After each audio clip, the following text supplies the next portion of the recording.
రైతు మిత్రులందరికీ నమస్కారం. వ్యవసాయవానికి స్వాగతం. ఈ వీడియోలో మీకు కనిపిస్తోంది రోడ్డు పక్కన పడేసిన పనికిరాని చెత్త కాదు. అన్నమయ్య జిల్లా సోమల మండల కేంద్రం రోడ్లపై రైతు ఎంతో కష్టపడి చెమటోడ్చి అప్పులు తెచ్చి మరీ పండించిన మామిడి పంట.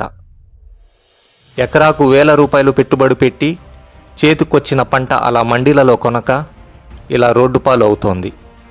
చిత్తూరు, అన్నమయ్య మరియు తిరుపతి జిల్లాల్లో పండే అత్యంత కీలకమైన రకం తోతాపురి మామిడి. ఈ కాయలను నేరుగా తినటం కంటే స్థానికంగా ఉండే గుజ్జు పరిశ్రమలు ప్రాసెస్కి ఉపయోగిస్తారు. ఈ ఏడాది గుజ్జు పరిశ్రమలు తోతాపురి గుజ్జుకు అవసరమయ్యే కాయలను ఇంకా కొనటం ప్రారంభించలేదు.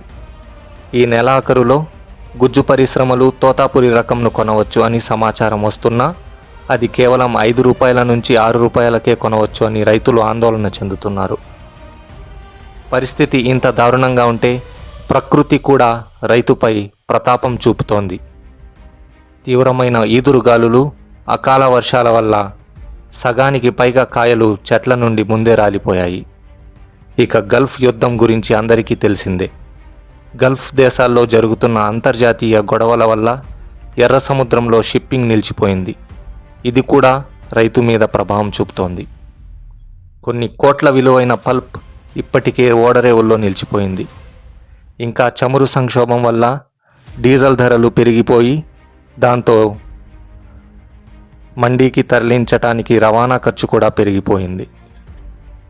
ఇది కేవలం సోమల మండలంలోని రైతుల సమస్య మాత్రమే కాదు, రాయలసీమ వ్యాప్తంగా లక్షలాది మంది మామిడి రైతుల బతుకు పోరాటం. అధికారులు రైతులకు గిట్టుబాటు ధర దక్కేలా చూడాలి, లేదంటే రైతులు మామిడి తోటలను నరికేయాల్సిన పరిస్థితి వస్తుంది. మామిడి రైతుకి మంచి కాలం రావాలని కోరుకుందాం. వీడియోని లైక్ చేసి కామెంట్ చేయండి. అలాగే వ్యవసాయవాణి ఛానల్ని సబ్స్క్రైబ్ చేసుకోండి. నమస్కారం.